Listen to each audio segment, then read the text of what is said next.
You are Moon, isn't it?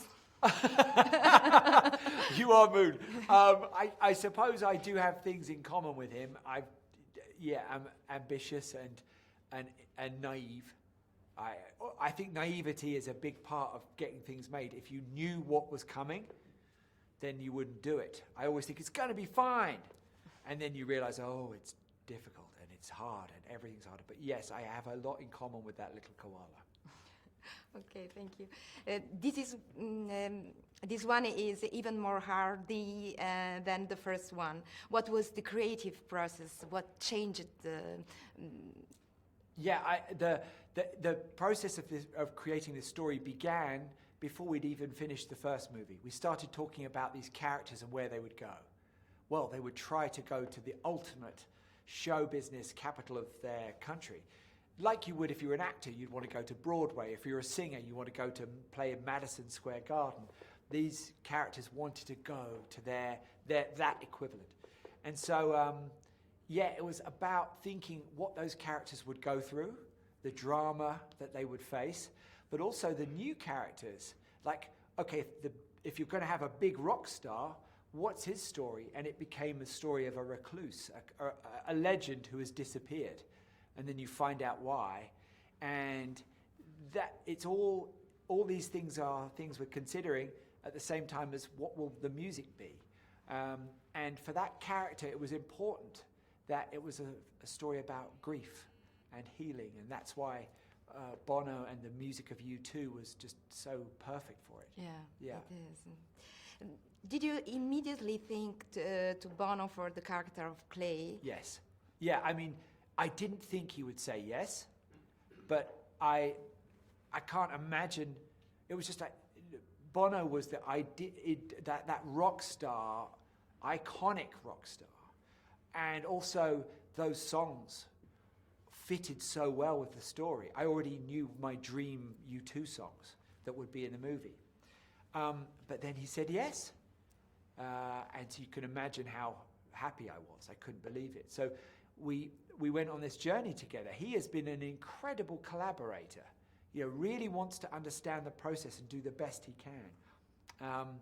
And he did. And they even wrote an original song for us. Yeah, could you tell us how he gave you? It's a sort of gift for you. It is a gift. I mean, when we first spoke about him playing this character, he was in Los Angeles walking around just talking to me on his telephone, and I was in Paris, where I live, and we had this long conversation about the character in the movie, and he was very excited about it. And at the end of the conversation, he said, there's a song in this character.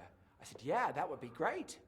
But I didn't think he was really going to do it. I thought he was just thinking, oh yes, there could be a song.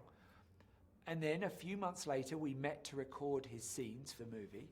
And after he finished recording them, he said, I wrote that song. And he pulled out his phone and pressed play and played me the song that you hear. Live. Yeah. And I was thinking, this is incredible. I found it very moving. A, because the song is beautiful anyway. B, he's just given me this gift. Nobody does that. And C, it's the end of the movie. As soon as I heard that was like, that's the end of the film. It's the last 3 minutes of the film. There's very little dialogue. I think it's like 2 lines. It's all that song. I found that moment in my career one of the most moving and wonderful surprises I've ever had. Yeah. I see. Yeah. I see. When you were younger, when you were a child, you dreamed to be a rock star. Yeah.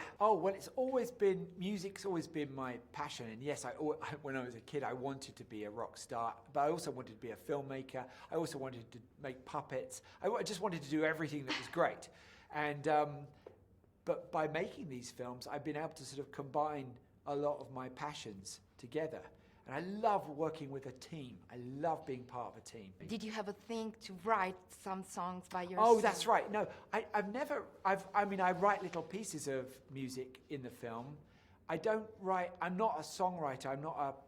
I can't do that. It's a magic trick. If you can do that, it's incredible. Like, I'll work on arrangements. There's a track called Soy Yo, and I will arrange those things and to do a remix of that. Or, little pieces of background music that I just enjoy making. But no, I leave the songwriting to the talented people. Yeah. But you choose the song before shooting? Okay, so you have... Yeah, so the songs will always be part of the writing. When I'm writing the script, I'll always be thinking, what will the music be here? How will it serve the character or the scene? Even if it's a comedic moment, what would be the funniest thing? Just hearing one line from Adele's Hello seemed like a funny idea. And sometimes what you write is not...